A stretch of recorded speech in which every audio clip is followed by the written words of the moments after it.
Shri M Jayachandran, അതാണ് ഇപ്പോൾ C P M എവിടെയും നിലവിൽ അധികാരമില്ലാത്തൊരു പാർട്ടിയായി മാറിയിട്ടുണ്ട്. ഇവിടെ കേരളത്തിൽ പിണറായി വിജയൻ മുഖ്യമന്ത്രിയായിരിക്കുമ്പോൾ നടന്ന വേട്ടയാണെങ്കിൽ ആ രൂപത്തിൽ അതിനെ വ്യാഖ്യാനിക്കാൻ കഴിയുമായിരുന്നു.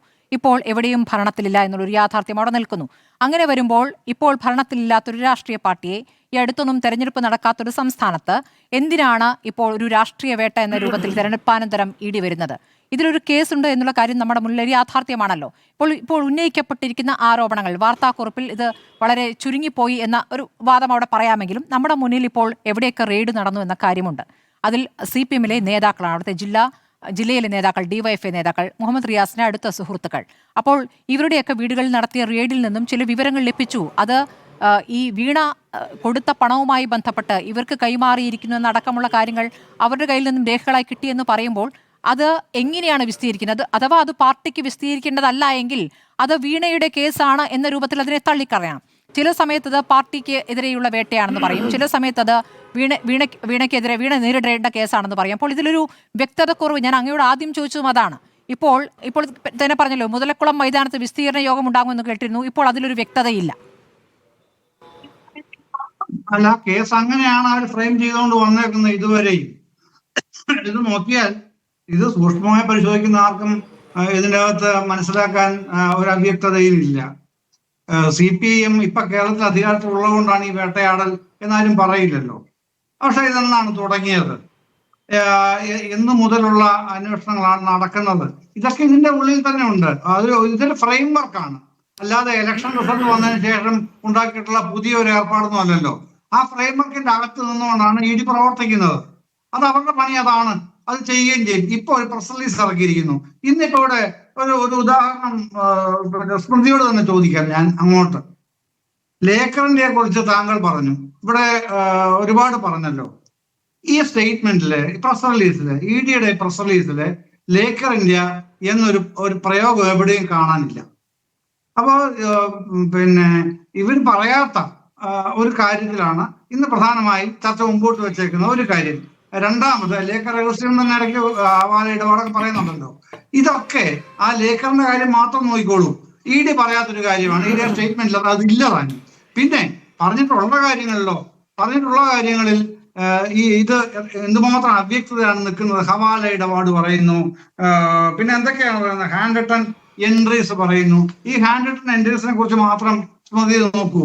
ഇത് പ്രോവണാണോ? ഹാൻഡ് റൈറ്റിംഗ് ആരുടെയാണെന്ന് ഫോറൻസിക് പരിശോധന തെളിയിക്കേണ്ടത് EDയെ പോലൊരു ദേശീയ അന്വേഷണ ഏജൻസി. എന്താണ് അവരതിന് മുതിരാത്തത്? എന്തുകൊണ്ടാണ് അവർക്ക് അതിന്റെ ബുദ്ധിമുട്ട് എന്താണ്?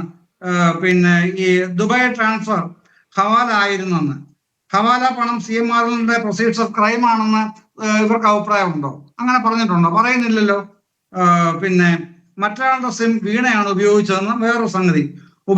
സിം ഉപയോഗിച്ച കാൾസ് ക്രിമിനൽ ട്രാൻസാക്ഷൻസുമായി ബന്ധപ്പെട്ടാണെന്ന് പല നിഗമനമെങ്കിലും EDക്കുണ്ടോ? അത് പറയുന്നില്ലല്ലോ.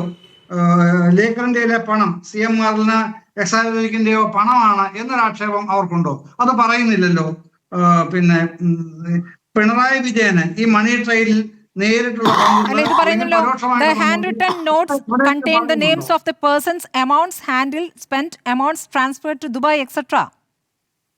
അല്ല, ഹാൻഡിൽ എന്ന് പറഞ്ഞാൽ എന്താണ്? കൈകാര്യം ചെയ്തതല്ലേ മലയാളത്തിൽ അർത്ഥം പറയുക, അല്ലാതെ അതിന്റെ ഉത്തരവാദി വീണാണെന്നാണോ പറയുക? ആണോ? ഹാൻഡിൽ എന്നുള്ളത് മലയാളത്തിൽ അർത്ഥം ഞാൻ അങ്ങനെയാണ് മനസ്സിലാക്കിയിരിക്കുന്നത്. അവർ കൈകാര്യം ചെയ്ത പണം എന്നാണ്. കൈകാര്യം ചെയ്ത പണം അവരുടെ പണമാണെന്നാണോ വരുന്നത്? അത് പ്രൂവ് ചെയ്യണം, നിയമപരമായി പ്രൂവ് ചെയ്യണം. അതൊക്കെ അല്ലാതെ അസംഷൻ എന്നല്ല പറയേണ്ടത്. ഇതൊക്കെ ഇൻഫറൻസുകളാണ്. ഇത് ഇൻഫറൻസ് വെച്ചിട്ട് The accounts contain details of amount handled in AED as well as Indian rupee. The amount transferred to Dubai as per the notings is about 3.49 lakh AED. അതന്നെ ഞാൻ താങ്കളോട് പറയുന്നത് തന്നെയാണ്. എമൗണ്ട്സ് ഹാൻഡിൽ എന്ന് പറഞ്ഞാൽ എമൗണ്ട്സ് ഓൺഡ് ബൈ എന്നാണ് അർത്ഥം. ആണോ? എമൗണ്ട്സ് ഹാൻഡിൽഡ്, എമൗണ്ട്സ് ഓൺഡ് ആവുന്നത് എങ്ങനെയാണ്? അത് നേരെ ഇന്റർപ്രിട്ടേഷൻ. അതാ പറഞ്ഞത്. അങ്ങനെ മാത്രമല്ല, ഡിജിറ്റൽ ഡിവൈസസും ഉണ്ട്, ഡിജിറ്റൽ ഡിവൈസസും സീസ് ചെയ്തിട്ടുണ്ട്. അതും അതിനെക്കുറിച്ചും പറയുന്നുണ്ട്. അല്ല, ഉണ്ട്. ഞാൻ പറഞ്ഞ ഇതിന്റെ ഒരുപാട് സ്പേസ് ഉണ്ടല്ലോ, ശൂന്യതകൾ കിടപ്പുണ്ടല്ലോ. ആ ശൂന്യതയെ കുറിച്ച് ആണ് ഞാൻ ചോദിച്ചത്. അതിൽ ഇത്ര ഇൻഫറൻസുകളുണ്ട്, അതിനെ കുറിച്ചാണ് ഞാൻ ചോദിച്ചത്. ശരി, അങ്ങ് ഇപ്പൊ പറയുന്ന പ്രകാരമാണെങ്കിൽ ഈ വാർത്താക്കുറിപ്പ് പൂർണ്ണമല്ല അല്ലേ? വാർത്താക്കുറിപ്പ് പൂർണ്ണമല്ല. പൂർണ്ണമല്ല എന്നുള്ളതല്ല, അങ്ങേയറ്റം സസ്പീഷ്യസ് ആണ് വാർത്താക്കുറിപ്പ് എന്ന് അപ്പൊ പറയുന്നത്. അതാണ് ഞാൻ ചോദിച്ചത്, എന്തിന് നോക്കൂ എന്തിന് സസ്പീഷ്യസ് ആയ ഒരു കാര്യം ഇപ്പോൾ ഇ ഡി ചെയ്യണമെന്നുള്ള ചോദ്യമാണ് ഞാൻ അങ്ങോട്ട് ചോദിക്കുന്നത്. ശ്രീ ജയേന്ദ്രൻ, എന്തിന് വീണ തൈക്കണ്ടിയുമായി ബന്ധപ്പെട്ട അന്വേഷണവുമായി ഇ ഡി മുന്നോട്ട് പോകുന്നു? എന്താണ് അങ്ങയുടെ തോന്നൽ? വാർത്തകൾക്ക് ഒരു പ്രാവശ്യം വായിച്ചാൽ മനസ്സിലാവുമല്ലോ.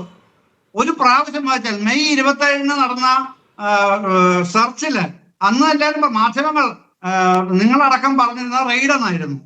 അപ്പൊ ഇപ്പൊ ഇവര് പറയുന്നത് എന്താണ്? സെർച്ചേ ഉള്ളൂ, റെയ്ഡ് എന്ന ഒരു പദമേ പ്രയോഗിക്കുന്നില്ല ഇ ഡി. അത് മാർച്ചിലാണ്, 27 മാർച്ച് 27 കഴിഞ്ഞിട്ട് അവിടെ നിന്ന് കണ്ടെത്തിയ ഡയറിയാണ് ഇപ്പോൾ ഈ അന്വേഷണത്തിന് ആധാരം. അല്ല, ഞാൻ പറയട്ടെ, സ്മൃതിയുടെ ചോദ്യത്തിനാണ് എന്റെ ഉത്തരം ഞാൻ പറയുന്നത്. ഈ അന്ന് മെയ് 27 നടത്തിയ അന്വേഷണത്തിൽ കിട്ടിയ വിവരങ്ങളുടെ അവരുടെ ഈ ഇൻഫറൻസ്, അനുമാനങ്ങൾ, അതാണ് ഇന്നലെ പുറപ്പെടുവിച്ചിരിക്കുന്ന ഇ ഡി. അത് ടോട്ടൽ സസ്പീഷ്യസ് ആണെന്നുള്ളതിന്റെ കാര്യങ്ങളാണ് ഉദാഹരണ സഹിതം ഞാൻ അങ്ങോട്ട് പറഞ്ഞത്. ഒന്ന്, മറ്റൊരു പ്രധാനപ്പെട്ട കാര്യം പറയാതെ പോകാൻ കഴിയില്ല. രാജു പി നായർ സംസാരിച്ചപ്പോ ഞങ്ങളെല്ലാം സ്വാഗതം ചെയ്യുന്നു, മറ്റേ നാഷണൽ ഹെറാൾഡ് കേസിൽ ഞങ്ങൾ അങ്ങനെയല്ലേ ചെയ്തത്. എവിടെയാണ് Shri Raju P Nair? National Herald കേസിൽ നന്നായി ഫോളോ ചെയ്ത ഒരാളാണ് ഞാൻ. പിന്നെ ഒരു പ്രാവശ്യം സ്മൃതിക്ക് ഓർക്കുന്നുണ്ടോ എനിക്കറിയില്ല, ഞാൻ നിങ്ങളുടെ ഓൺലൈനിൽ തന്നെ സവിസ്തരം ഒരു ആർട്ടിക്കിൾ തന്നെ എഴുതുകയും ചെയ്തിരുന്നു, പിന്നെ റിപ്പോർട്ടറിന്റെ. അത് ഈ 2011 സുബ്രഹ്മണ്യ സ്വാമി ഈ കേസ് കൊടുത്തതിന് ശേഷം ഇതേ സംബന്ധിച്ച് കോൺഗ്രസ് ഹൈക്കമാൻഡ് വാ തുറക്കുന്നത് എന്നാണ് ശ്രീ രാജു പി നായർ 2023 അത്രയും നാൾ നിങ്ങൾ എന്തുകൊണ്ടാണ് ഈ നീണ്ട മൗനം അവലംബിച്ചത്? എന്തുകൊണ്ടാണ്? അപ്പൊ 2023 തന്നെ ചെറിയൊരു കഷ്ണം റെസ്പോൺസ്. അത് കഴിഞ്ഞ് 2024, 2025 പറഞ്ഞിട്ടുണ്ട്, അത് ഞാൻ അംഗീകരിക്കുകയും ചെയ്യുന്നുണ്ട്. പക്ഷെ നിങ്ങൾ ഇത്രയും 2011 മുതൽ 2023 വരെയുള്ള കാലങ്ങളിൽ നിങ്ങളുടെ മൗനം എന്തിനായിരുന്നു? എന്തായിരുന്നു മിണ്ടാതിരുന്നത്? CPM അത്രയും കാലമൊന്നും മിണ്ടാതിരിക്കുന്നില്ലല്ലോ. ഞാൻ CPM ചെയ്യുന്നത് ന്യായമാണെന്നോ നിങ്ങൾ ചെയ്തത് അന്യായമാണോ എന്ന വാദഗതി ഉയർത്താനേ അല്ല ഞാൻ പറയുന്നത്. ഓരോ പാർട്ടിക്കും അവരവരുടേതായ നിലപാടുകളും തീരുമാനങ്ങളും അതൊക്കെ പുറത്തറിയിക്കണം എന്നുള്ള കാഴ്ചപ്പാടും ഉണ്ട്. അതങ്ങനെ തന്നെയാണ് പൊളിറ്റിക്സിൽ, അങ്ങനെയാണ് അത് പ്രവർത്തിക്കുക. നമ്മളിങ്ങനെ പറയുന്നത് പോലെ ഒരു എസ് ഓർ നോ ആൻസർ അല്ല അതിന് കിട്ടുക. എന്റെ ഒരു ചോദ്യത്തിന് ഉത്തരം പറഞ്ഞില്ല. എന്തിന് ഇപ്പോൾ ഈ പറയുന്ന എന്തിന് പിണറായി വിജയന്റെ മകളെ വേട്ടയാടണം ഇ ഡി? എന്തിന്? ഞാൻ പറഞ്ഞില്ലേ, ഈ സ്മൃതിയുടെ ചോദ്യത്തിന് ഉത്തരം പറഞ്ഞപ്പോൾ തന്നെ ഞാൻ പറഞ്ഞല്ലോ, മെയ് 27 നടന്ന സെർച്ചിന് പിന്നെ ഓഗസ്റ്റ് 18 ഇ ഡിയുടെ പ്രസ് റിലീസ്. എന്തിനായിരുന്നു ഇന്നലെ പ്രസ് റിലീസിന്റെ കാര്യം? എന്തായിരുന്നു? ഇന്നലെ മെയ് 27 സെർച്ചിനെ പറ്റി ഇന്നലെ ഒരു പ്രസ് റിലീസിന്റെ റിലവൻസ് ഉണ്ടായിരുന്നു. ഇ ഡി 9 വരെ കോഴിക്കോട്ട് തപ്പി. ഓക്കെ, റിയാസിന്റെ സുഹൃത്തുക്കളാണ്, അതും ഓക്കെ, അതുമായിട്ട് മുമ്പോട്ട് പോവുകയും ചെയ്യും, അതും ഓക്കെ, അതൊക്കെ നടക്കട്ടെ. പക്ഷെ മെയ് 27 എന്തിനാണ് ഇങ്ങോട്ട് വലിച്ചഴക്കുന്നത്? മെയ് 27 മിണ്ടാനേ പാടില്ല എന്ന്, അതായത് ആ ഡയറിയുമായി ബന്ധപ്പെട്ട് എന്തുകൊണ്ട് അന്ന് പറഞ്ഞില്ല എന്ന്. ശരി, അന്ന് പറഞ്ഞില്ല, ഇപ്പോൾ പറയുന്നു. ശരി, ഞാൻ ശ്രീ രാജു പി നായരിലേക്ക് വരാം. ശരി, അല്ല അന്ന് പറഞ്ഞില്ല എന്നല്ലേ? ഇത്രയും ഗ്യാപ്പ് ഇട്ടതിന് ശേഷം ഈ ഡയറി സീസ് ചെയ്തു എന്ന് ഇപ്പൊ പറയുന്നതിലെ സാങ്കത്യമല്ലേ അങ്ങ് ചോദിച്ചത്? ഇത്രയും ദിവസങ്ങൾക്ക് ശേഷം ആ ഡയറി സീസ് ചെയ്തതുമായി ബന്ധപ്പെട്ട് ഇപ്പോൾ ആ കാര്യങ്ങൾ പറയുന്നതിന് സാങ്കത്യമല്ലേ അങ്ങ് ചോദിച്ചത്? അല്ല, ഡയറി സീസ് ചെയ്യുന്ന കാര്യമല്ലല്ലോ ഞാൻ പറഞ്ഞത്. സീസേഴ്സ് ഒരു ഡയറിയിൽ മാത്രമല്ല, അല്ലെങ്കിൽ ലൂഡ് ഷീറ്റ്, ആ ഡയറി ആണോ ലൂഡ് ഷീറ്റ് ആണോ എന്നുള്ളത് താങ്കൾക്ക് അറിയുമോ? എനിക്കറിഞ്ഞൂടോ, അതുകൊണ്ടാണ് ഞാൻ ചോദിക്കുന്നത്. ലൂഡ് ഷീറ്റ് എന്നാണ് സാധാരണ അവരുടെ ഭാഷയിൽ പറയുക.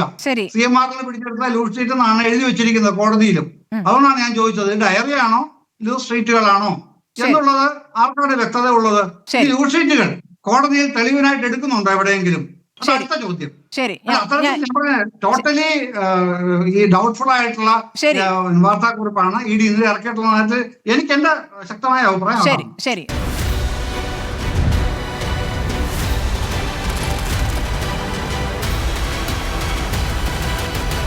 ഡിബേറ്റ് വിത്ത് സ്മൃതി പരുത്തിക്കാട്.